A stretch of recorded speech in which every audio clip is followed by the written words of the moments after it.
Ивановски, да молам, кажете ни дали располагате со податоци од кои може да се види бројот на повредите кај нас во последниве години? Повредите во сите своји видови се повеќе го загрозуваат човековото здравје и неговиот живот. И во современото општество представуваат мощен сериозен проблем. Нивниот број, како во развиените земји, така и во земјите во развој, се повеќе расте. Расте и бројот на смртните случаи, како последица на повреда, како и бројот на лицата кои имаат потреба од долготрајно лекување и рехабилитација после настапената повреда и заради тоа не се способни за работа. Да спомнеме уште дека повредите даваат и висок инвалидитет. Од сите овие причини, во сите земји во светот, па и кај нас, повредите представуваат мощен, сериозен социјално-економски проблем и голем економски терет за општествената заедница. Од податоците со кои располагаме, можат да се согледаат некои од овие состојби и движења кои јас би се обидел да ги изнесам. Ние ги имаме тука податоците за 1979 година за Југославија, кои зборуваат дека повредите во својот обем, во вкупниот морбидитет на населението, се наоѓаат на 4-то место, што секако представува загрижувачка цифра.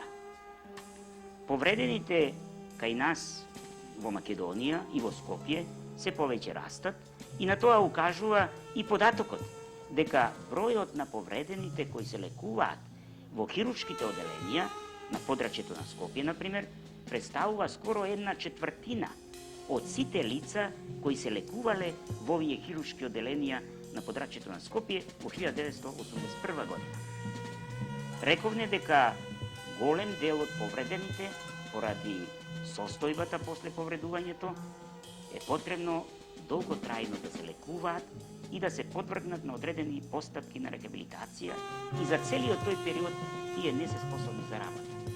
Податоците кои ние ги имаме само за 2 месеца, за септември и октомври, покажуваат дека скоро 12% од сите лица кои биле привремено спречени или неспособни за работа од најразлични состојби заболувања, 12% биле спречени и неспособни за работа поради некој вид на повреда.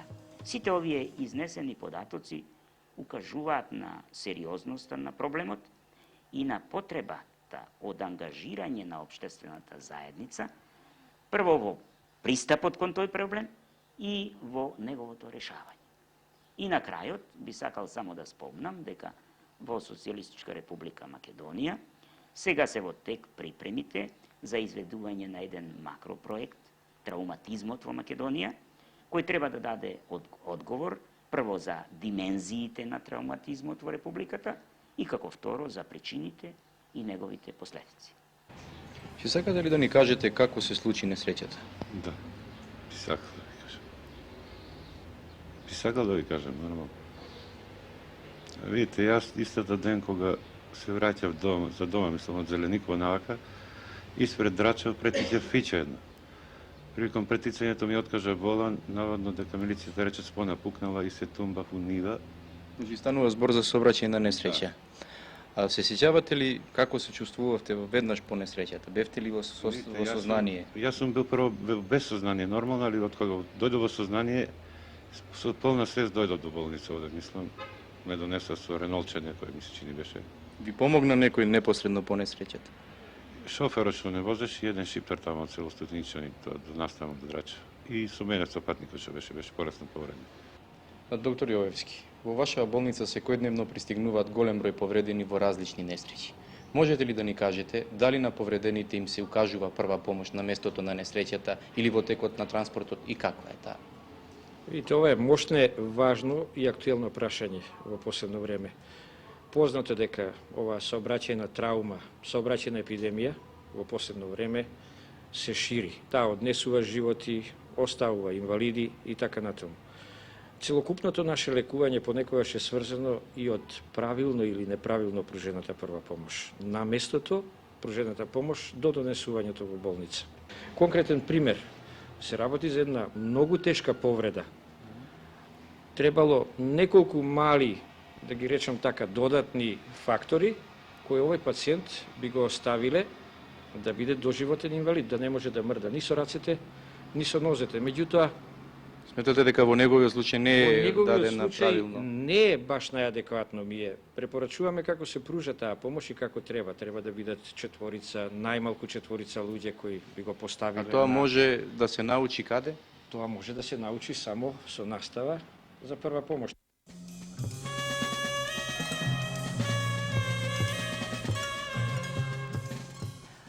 Професоре Тофовиќ, во еден разговор околу подготовките на емисијата, вие изрековте една многу интересна дефиниција за повредите. Рековте дека повредите се војна во мир, војна без фронтови, војна на секој против секого, војна на секој место и во секое време.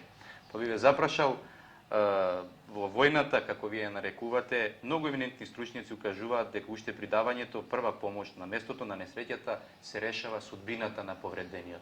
Какво е вашето мислење? Па така е.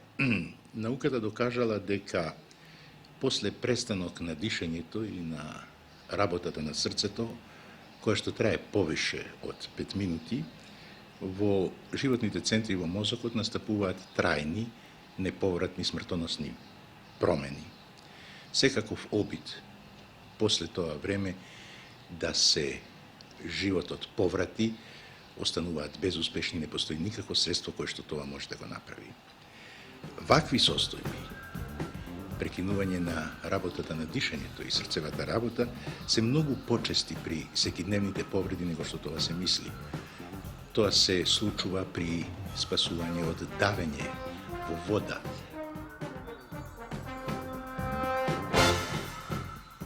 при спасување од електрични удри на струја, при механички повреди кои што се случуваат на работа или во јавниот сообраќај, врло често доваѓа до акутно затајување на дишењето и на срцевата акција, било поради пречки во дишните патишта или од централно потекло.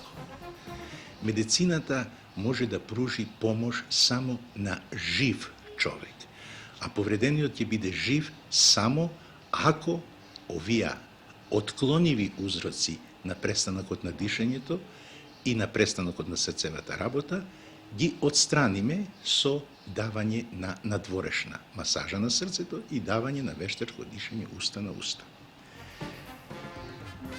Статистиката покажува од друга страна дека секој еден граѓанин во текот на својот живот во нашево време ќе дојде во ситуација да биде или виновник, или жртва, или свидетел на повредата и да дојде у ситуација, макар еднаш у животот, да го од неговото знаење и способност да практично ги примени овие реанимациони мерки што ги учиме во првата помош, зависи дали повредениот ќе преживи или не. Потоа ќе имаме време да видиме све што сакаме. Овие мерки на оживување, велам, на прво место срцевата надворешна масажа, вештачкото дишење и отклонување на отклонување на надворешните пречки во дишните патишта и вештачкото дишење се методи многу прости, едноставни, достапни на секој еден граѓанин. Не тражат никакви помагала надворешни средства, некои механички, се изведуваат со голи раце во секое време и на секое место. Така секој од нашите граѓани ќе биде еден ден во состојба да спаси еден људски живот со многу прости манипулации кои што ги изведува. На таков начин, статистички ќе се спасаваат стотици и илјадници животи во нашата земја и во светот. Дали сте обучени да давате прва помош? Не. Не сте посетувале курси? Не, никаков курс не съм посетувала. Не. Не сте посетувале курси? Не сум способен. Не сте учествували на некој не. курс? Ами јас може, не, ама од моите, од стерка ми дава. Мажот ми дава. Вие Јас не сте сум. посетувале Не. курс? Не. Дали сте способени да давате прва помош? Не. Вие? Не. А вие? Не. А дали сметате дека треба да се способите? Да. Да, Каде сте се способили? јас сум способена да давам прва помош во моето школување и тоа во средната школа, економско. Обученоста за давање прва помош и самопомош денес представува објективна потреба на секој поединец и на заедницата во целост и представува дел од основното образование на секој современ човек.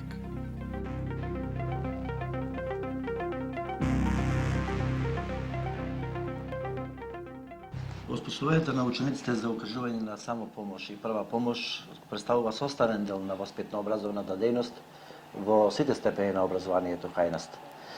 Програмски е поставена во основното училиште. Во основното училиште според наставниот план постои во 8 одделение курс по прва помош и заштита, некаде околу 30 наставни часа и во рамките на овој курс училиштата се обрзани учениците теоретски и практично да ги оспособат за најелементарните умења, вештини за укажување на самопомош и прва помош. Меѓутоа, и уште од градинките, од преучиличното воспитание се работи на воспитен план. Малите дечиња вака емоционално да се врзуваат за оваа дејност, да чувствуваат така потреба да му укажат помош на другарчето, да гледаат одредени филмови и така натаму. Покрај тоа во основното училиште постојат и слободни активности преку организацијата на Црвен крст се натаму продлабочуваат и прошируваат тие знаења. Во средното образование исто така во рамките на наставата по одбрана и заштита и на слободните активности уште повеќе се продлабочуваат, така да со завршувањето на средното образование учениците, младинците, односно се оспособени за укажување на прва помош во рамките на целокупната нивна оспособеност за општенародна одбрана и општествена самозаштита. Според Законот за безбедност во сообраќајот, секој возач е должен да помогне да даде прва помош во случај на сообраќајна несреќа. Меѓутоа, има возачи кои не даваат прва помош, а во поединци дури не застануваат на местото на несреќата, оправдувајќи се со незнаење да дадат прва помош. Другар Петревски, кажете ни дали незнаењето да даде прва помош, таквиот возач го ослободува од одговорност? Нашето самоуправно социјалистичко уредување високо ги вреднува заедништвото и солидарноста. Внатрешната морална содржина на заедништвото и солидарноста е развиеното чувство на поединецот да тој не е осамен, а во неволјата дека секој ќе му притекне на помош. Врз тие морални вредности се изградени обврски права и одговорности. Една од тие е и обврската да лицето што ќе се затекне или ќе најде на местото на сообраќајната незгода во која има повредено лице, е должно да им укаже помош. Вие сте секојдневно по патиштата и наидувате секако на поголем број сообраќајни несреќи. Им помагате ли на повредените? Помагаме, ако има потреба помагаме. А дали другите учесници во сообраќајот помагаат? Сигурно и они треба да помагат, и помагат. Колку што гледам, јас помагат, сите помагат. Вие обучени ли сте да давате прва помош? Па обучени сме. Како мислите да сум обучен? Дали сте посетувале курс? Курс, кога сум учел за шофер, мислам, у тоа време. И се чувствувате ли способни да укажете помош во случај на потреба? Да, се чувствувам способен во секој време. Обучен сум да давам прва помош. Каде сте обучени?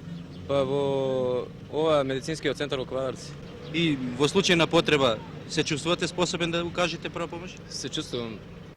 Неизвршувањето на таа обврска повлекува морална, прекршочна, а во одредени случаи и кривична одговорност. Во оваа прилика би укажал, во член 49 од Кривичниот законник на Македонија стои: тој што не ќе му укаже помош на лице што се наоѓа во непосредна опасност за живот, иако можел тоа да го стори, ќе се казни со затвор до 1 година. Не е потребно да се докажува да најголем број лица повредени во сообраќајна несреќа се наоѓаат во животна опасност. А во член 44 од истиот закон стои: возачот што ќе остави без помош лице кое е повредено со тоа возило ќе се казни со затвор до 1 година. Ако поради неукажувањето на помошта дојде до тешка телесна повреда или смрт, сторителот ќе се казни и до 5 години затвор. Значи во случајот самото напуштање на местото на удесот, без оглед дали е или не е виновен за удесот, представува кривично дело, ако е во тој удес некој повреден. Што се однесува до наводите на некои возачи и други учесници да тие не застанале или кога застанале не пружиле помош на повредените лица, затоа што таква не знаеле да пружат, би истекнал.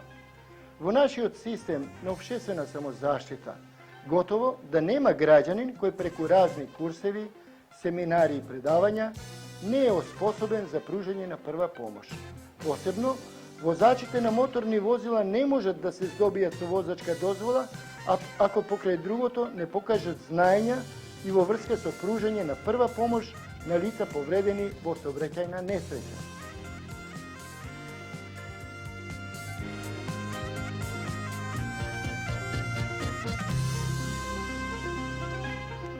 Организацијата на Црвениот крст на Македонија, низ своите редовни активности, има оспособено најголем број лица за давање прва помош, самопомош и взаемна помош.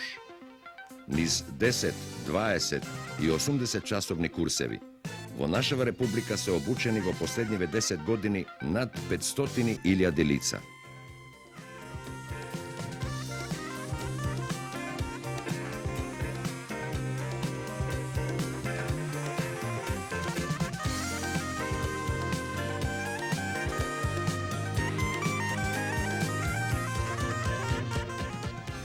На планот на масовното способување на населението за прва помош, Организацијата на Црвениот крст долги низ години правила големи напори и има постигнато значителни резултати. Програмска ориентација и задачи, као и општествена ориентација на организацијата е да секоја година 6% од населението биде оспособено за давање прва помош, заемна помош и самопомош. Тоа е како дел на со нашето самоуправно социјалистичко општество, во духот на Организацијата на Црвениот крст, како и карактерот на самата организација, тоа е уствари најпогодна организација за едно вакво способување на населението. Масовната обука на населението за давање прва помош игра голема улога во јакнењето на општонародната одбрана и општествената самозаштита. Другар пуковник, ве молам кажете ни, како гледате вие на ова прашање и што превземате за негово што поуспешно решавање? Pa, dugi niz godina mi na ovo pitanje gledamo kao jedno od veoma značajnih pitanja u pripremi celokupnog društva za opštenarodnu odbranu, za uspešno vođenje odbrambenih dejstava, ako za to neki put dođe situacija, a poznato je da uspešan rat može da vodi samo zdrav čovek. A isto tako je poznato da u ratnim situacijama dolazi do masovnog povređivanja. Prema tome, gledamo kao na jedno veoma značajno pitanje, a da bi imali osposobljenog čoveka da može u određenoj situaciji da pruži pomoć sam sebi ili svom drugu i da pruži jednu dobru prvu pomoć, jer poznato je da od toga zavisi i kasnije lečenje, odnosno izlečenje, otklanjanje invaliditeta, što ranije vraćanje u radnu organizaciju i što ranije vraćanje u stroj. Kažem ponovo da gledamo kao na jedno od veoma značajnih pitanja. Aktivnost Crvenog krsta u masovnom osposobljavanju stanovništva, ja kao pripadnik sanitetske službe i svi mi, kao što mi je poznato i celo naše društvo, pridajemo tome puno pažnje i mislimo da Crveni krst postiže veoma dobre rezultate. To možemo da se uverimo i kod dolaska vojnika i kod prvih časova u vežbavanju za ukazivanje prve pomoći. Mladi vojnici već puno toga znaju, što znači da su ili za vreme školovanja, ili u mesnoj zajednici, ili u drugim situacijama već nešto od toga naučili.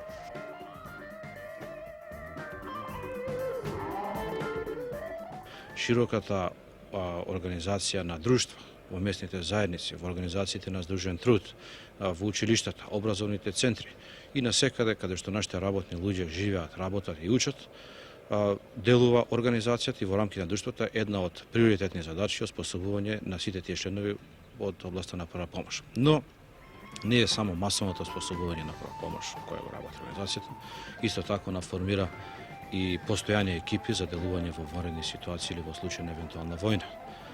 Организира систем на надпревари за мотивирање на населението, за масовување на обуката, а исто така и за подобрување на квалитетот на истата. Понатаму има своји стручни тела кои се движат за квалитетот на самото способување, со тоа што се едуцираат едукаторите, со тоа што се издаваат учебници, прирачници и други помагала, се набавуваат фантом кукли, се што е неопходно за едно квалитетно обучување на населението, а преку една оваква организирана акција се спроведуваат одредени доктринарни ставови и се поставуваат одредени прашања за доктринарно решавање. Како резултат на сева оваа активност постигнат е еден голем успех, една голема афирмација, што е и гаранција дека оваа организација е навистина најквалитетна за изведување на оваа обука.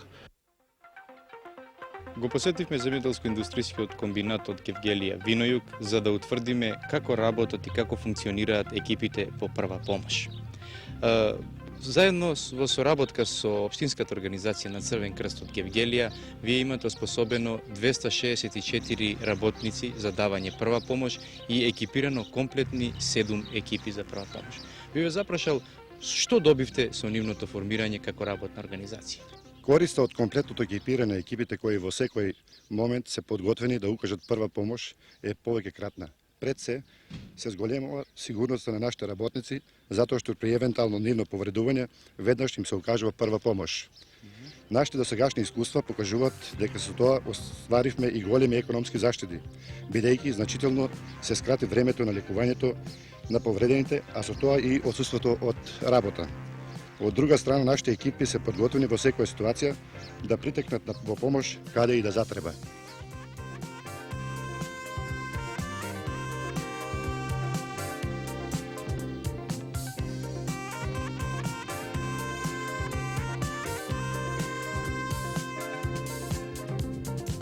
Ќе ни кажеш ли што те мотивирало да се оспособиш за давање прва помош и да бидеш учесник на вакви надпревари и член на Црвениот крст? Затоа што сакам да им помогнам на луѓето кога се во незгода. Па мене ме мотивирало тоа што чисто мислам да им помогнам на луѓето, бидејќи има доста повреди, совраќајни несреќи и така да. А тебе? Во секојдневните околности се наидуваме на многу несреќи и нормално потребно е да се помогне без разлика дали во домаќинството, дали во собраќајот, во училиште, нормално дете може да се повреди, возрастен. Па најмногу мене ме мотивира тоа што се случуваат несреќи на работно место и треба секаде да се пристапи прва помош. И вие сте сите спремни во секој момент каде да затреба да се вклучите во акциите да дадете прва помош. Да. Вие сте од екипа на Здружен труд. Да, ние сме од работната организација Стакларница Скопје. Кажете ни, каков е интересот во вашата работна организација за способување на работниците за давање прва помош? Па јас мислам дека е доста масовен, прибидејќи и ние кога бевме за надпреварите, кога се спремавме за за општинскиот надпревар, имавме толку разбирање и со нашите раководители и мислам со колегите од работи да така не правеа никакви проблеми. Вие лично задоволни ли сте од вашето учество на надпреварот? Да, јас сум лично задоволна. Доктор Панчевски, вие сте раководител на стручниот дел од надпреварот на 12-тиот републички надпревар на екипите на прва помош на Црвениот крст. Ве молам во неколку реченици да дадете вашата оцена за успешноста. Целта на овој надпревар беше да се види оспособеноста на екипите за пружење на прва медицинска помош во и нивна тимска работа и као второ, оспособеноста на екипите во пружање на прва медицинска помош при масовни повреди истовремено и као трето беше да видиме давањето на првата медицинска помош по приоритет на повредените. Од ово што денеска го видовме, ние можеме да бидеме задоволни и се надеваме дека со ваква една оспособеност на екипите, ние во нашата република ќе имаме голем број на оспособени лица за пружање на прва медицинска помош, кои утре при случај на потреба ќе можат најстручно, најадекватно и најбрзо да ја укажат таа медицинска помош. Ние како организација се залагаме за една подобра, една општествена поделба на трудот, да не работи секој се, туку оние кои што се најквалифицирани за одредена работа, да тие и ја спроведуваат. Во склоп на севкупните напори за понатамошно организационо и кадровско јакнење на организацијата, развивање и зголемување на бројот на друштвата, една од приоритетните задачи е зголемување на бројот на друштвата на село. А една пак од основните задачи на овие друштва е оспособување на своето членство за давање прва помош и самопомош. Во омасовување и мотивирање на населението на овој план, мораме да признаеме дека во последно време јавните гласила како радио телевизија Скопје ни даваат голема подршка преку емисијата радио Знање и мање, преку вториот, третиот програм на радио Скопје, јавните гласила и други.